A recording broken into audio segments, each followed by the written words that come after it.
नमस्कार। ये आप मेरे चारों तरफ जो छवि देख रहे हैं, ये उत्तराखंड देवभूमि अल्मोड़ा और मेरे गाँव टिमठा का एक नज़ारा आप देख पा रहे हैं। आज अप्रैल 2008 2026। अमूमन इस महीने बारिश कम ही होती है, बट कल रात से काफ़ी बारिश है यहाँ पे। मैं आपको लिए चलता हूँ एक-एक एरिया में, जहाँ पर से आपको पता चलेगा कि यहाँ की जो धरती है कितनी निखरी है, कितना यहाँ पर खुशनुमा माहौल हुआ है। ये है नज़ारा मेरे घर टिमठा से। चारों तरफ मैं आपको दिखाऊंगा कैसे बादल धरती की तरफ उमड़ रहे हैं, और ये धरती ऐसी लग रही है जैसे स्वर्ग से मिल चुकी हो, क्योंकि इस चारों तरफ शांत हरियाली और बादलों का धरती की तरफ जो झुकाव है, ये दिखाता है शायद इसने धरती और स्वर्ग को एक कर दिया हो। एक्चुअली ये सब भावनाओं की बातें हैं। आप कैसे किस चीज़ को देख पाते हैं? अगर एज़ एक उत्तराखंड के निवासी के तौर पर अगर मैं अपनी बात करूँ, मैं इसको नज़ारे को ऐसे ही देख पाता हूँ, और वैसे ही मैं आपको बयाँ भी कर रहा हूँ। बचपन में जब हम छोटे थे, तो जब भी धरती पे बादल आते थे बरसात में या सर्दियों में, तो हमारे बुज़ुर्ग लोग कहते थे कि धरती पर जो बादल आ रहे हैं, लगता है बरस के ये खाली हो चुके हैं। अभी दोबारा पानी भरने के लिए नीचे गधेरों में, नदियों में और जहाँ-जहाँ पानी पोखरों में भरे हुए हैं, वहाँ से पानी लेने के लिए आए हुए हैं। तो हम उनसे पूछते थे कि भई इनके गगरियाँ, बाल्टियाँ कहाँ हैं? तो हमारे बाप-दादा लोग बोलते थे कि वो दिखाई नहीं देंगे आपको। तो ऐसा ही कुछ अगर हम इस पे यकीन करें, तो ऐसा ही कुछ नज़ारा यहाँ पर दिखता है कि लगता है कि ये बादल धरती पे अपने बर्तन लेके पानी लेने आए हुए हैं, और बाद में ये फिर धरती पर उड़े लेंगे। ये प्रकृति का एक तरीका है धरती को आबाद करने का, हमें सुखी रखने का। अब मेरे घर से नीचे जो मेरे भाई-बंध रहते हैं यहाँ नीचे, अब देखिए कैसे उन्होंने क्यारियाँ और खेती की है। यहाँ सब सब्जियाँ ज़्यादा उगती हैं, और ये सब्जियाँ इतनी होती हैं कि हमारे करीब 250 परिवारों का गाँव है, और अभी भी कम से कम 50% लोग यहाँ रहते हैं। बट इन सब्जी का जो खपत है वो यहीं से पूरी हो जाती है। बाहर मार्केट से बहुत रेयरली लोग लेने जाते हैं। अभी ये धरती, ये क्यारियाँ, ये जो फसल है इतनी खुश है, क्योंकि प्रकृति का जो जल है इन्हें मिल रहा है। हालाँकि लोग दूर-दराज से सिर में पानी ढोकर इनको हरा-भरा बनाए हुए हैं। लेकिन जो आज ये पानी बरस रहा है, या जब भी पानी बरसता है, सबसे ज़्यादा खुशी इन पौधों को होती है, इन क्यारियों को होती है।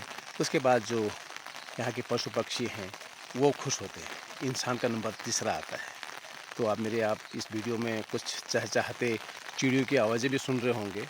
तो ये आवाज़ें इस माहौल को और भी मधुर कर रही हैं, और लग रहा है कि शायद मैं सशरीर इस धरती पे स्वर्ग में ही आया हूँ। जैसे मैंने कहा कि भावनाओं की बातें हैं, हर किसी के लिए ये नज़ारे अलग-अलग मायने रखते होंगे, और यहाँ से मैं अपने घर से मेरा पूरा गाँव दिखा रहा हूँ आपको। टिमठा सचमुच में स्वर्ग है। यहाँ के लोग इस चीज़ को यकीन भी करते हैं, और दूर-दराज के गाँव के लोग भी ये मानते हैं कि टिमठा एक अपने आप में एक व्यवस्थित गाँव है। तो ये सुन के हमें भी काफ़ी अच्छा लगता है, और रियली यहाँ के लोग आपस में प्रेम से रहते हैं, एक-दूसरे के सुख-दुख में आते हैं। ये सामने जो देख रहे हैं मेरा पैतृक घर है। अभी मैं इसलिए गाँव आया हुआ था कि अभी जनेऊ संस्कार था हमारे बच्चों का यहाँ पे। कल ही काम निपटा हुआ है। आप देख रहे होंगे कि जो चूल्हे हैं खेत में अभी भी उठे नहीं हैं, और पानी की टंकियाँ भरी पड़ी हैं। आज में शाम को इनको हम निकाल के क्लियर कर देंगे, और कल तक काफ़ी रंगारंग प्रोग्राम था घर पे। गाँव के सभी लोगों का सहयोग यहाँ मिला। पूरा गाँव उमड़ कर के संगीत में आए, और भोजन वो खुद बनाते हैं, खुद खा के। एक अजीब-सा खुशनुमा माहौल मुझे मिला यहाँ पे आके, और ये है स्वर्ग। अब बात करता हूँ कि ये स्वर्ग क्यों है? देखिए, हम प्लेन्स में रहते हैं, जहाँ मर्ज़ी अपनी आजीविका में रहते हैं, बिज़नेस करते हैं, जॉब करते हैं, और कोई कमिटमेंट में हम रहते हैं, तो हमें पता नहीं चलता कि हम जी रहे हैं, क्यों जी रहे हैं, और कब तक जिएँगे, और कब हमारे जीवन में एक सुखनुमा माहौल आएगा। एक एक्चुअली देखा जाए तो खुशनुमा माहौल ज़िंदगी में आता नहीं है, ये खुद लाना पड़ता है। कैसे? जब भी आपको टाइम मिले, समय मिले, आप उत्तराखंड में आइए। बहुत सी जगह ऐसी हैं जहाँ आप एक्सप्लोर करनी बाकी रह गई हैं। वहाँ पर आप सड़कें पहुँच चुकी हैं। आप आइए अपनी फैमिली के साथ, यहाँ के नज़ारे देखिए। सशरीर स्वर्ग में रहने का यहाँ पर आभास कीजिए। ये सचमुच आप जब एक बार आएँगे, मेरी बातें याद रखेंगे, और कहीं न कहीं हमें थमना पड़ेगा, अपने संघर्ष वाले जीवन को कहीं का विराम देते हुए अपने लिए कुछ समय सुराना होगा, तभी हम जी पाएंगे।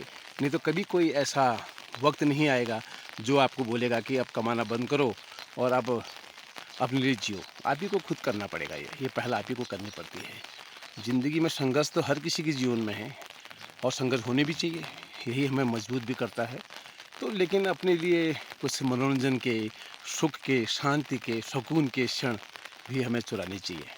ये आप सामने देखिए, चौरासी का एरिया है पूरा और अभी पूरे बादलों से छाया हुआ है। कुछ बादल नीचे गधेरे में आए हुए हैं पानी की बाल्टी लेके पानी भरने के लिए। जैसे मैंने कहा कि हमारे बुजुर्ग लोग कहते थे बचपन में हमसे, तो ये सब चलेगा। ये ऊपर जाएंगे, फिर बरसेंगे, फिर नीचे आएंगे, बरसेंगे। ये सिस्टम चलता रहेगा। ये कब तक रहेगा? जब तक रहेगा स्वर्ग सा दिखेगा ये नज़ारा। तो ये है मेरा गांव का नज़ारा बारिश में, 8 अप्रैल 2026 में। ये बारिश अमूमन अप्रैल में मिलती तो नहीं है, पर इस बार हमारा सौभाग्य है, हमें ये हमें मिला।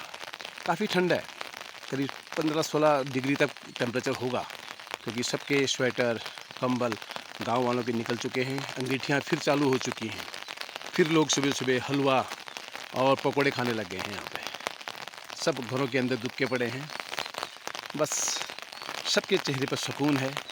ये आप पक्षियों की चहचहाहट सुनिए एकांत में, ये भी कुछ मधुर गीत गा रहे हैं इस माहौल के। इनको भी कभी कभी रेयरली मिलता है ऐसा माहौल।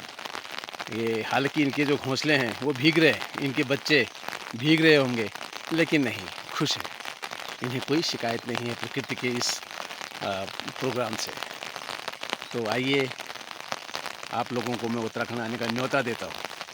इतना बड़ा उत्तराखंड है मेरा, जौनसार, गढ़वाल और कुमाऊँ, हर एरिया स्वर्ग है। जहाँ भी आपको मुनासिब हो जाइए, आइए, रहिए, फैमिली के साथ रहिए। आने वाले बच्चों को भी यहाँ पर घूमने का मौका दीजिए, उनको फ्यूचर में यहाँ आने के लिए लालायित कीजिए।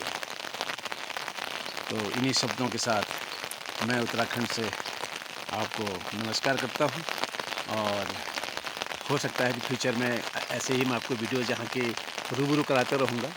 और बस शर्त यह है, आपको उत्तराखंड आना ही है।